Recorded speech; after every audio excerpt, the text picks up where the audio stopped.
الله وبركاته. الحمد لله نحمده ونستعينه ونستغفره ونؤمن به ونتوكل عليه ونعوذ بالله من شرور أنفسنا ومن سيئات أعمالنا من يهده الله فلا مضل له ومن يضلله فلا هادي له ونشهد أن لا إله إلا الله وحده لا شريك له ونشهد أن سيدنا ونبينا وشفيعنا وحبيبنا وحبيب طبيبنا وطبيب قلوبنا وطبيب مرشدنا وأولانا ومولانا محمدا عبده ورسوله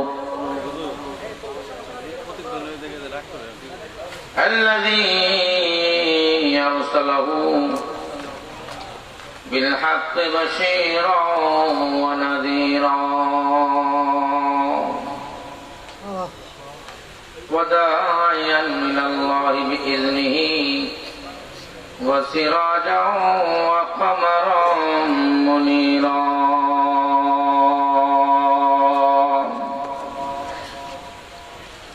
فقد قال الله تعالى في كلامه المجيد وفرقان الحميد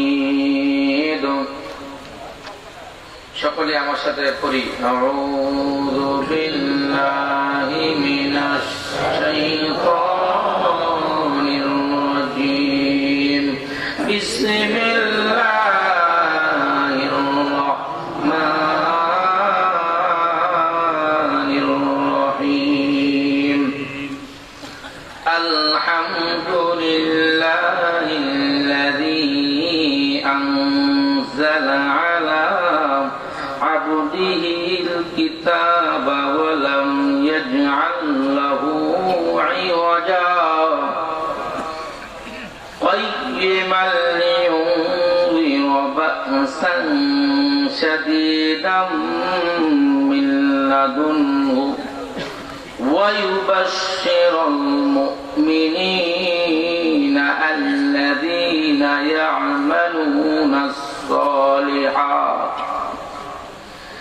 الذين يعملون الصالحات أن لهم أجرا حسنا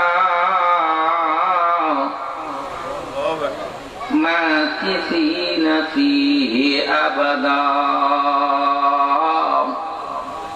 وينذر الذين قالوا اتخذ الله ولدا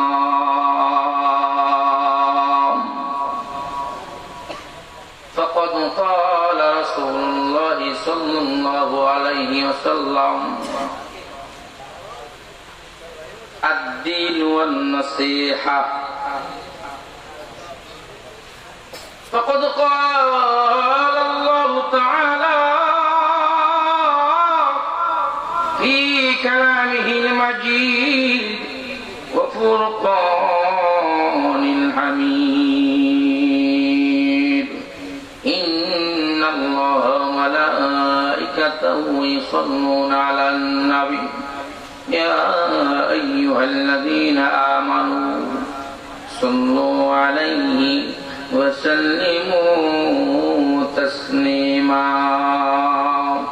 সকলে অন্তরের অন্তঃকরণ থেকে মুহাব্বতের সহিত বিশ্ব নবী রাহমাতুল্লিল আলামিনের উপরে দুরুদে ইব্রাহিম পড়ি। দুরুদে ইব্রাহিমটা না পড়লে অন্য যে কোনো দুরুদ পড়ি। আল্লাহুম্মা সাল্লি আলা মুহাম্মাদিন ওয়া আলা আলি মুহাম্মাদ কামা সাল্লাইতা আলা ইব্রাহিম ওয়া আলা আলি ইব্রাহিম ইন্নাকা হামিদুম মাজিদ। আল্লাহুম্মা বারিক আলা মুহাম্মাদিন ওয়া আলা আলি মুহাম্মাদ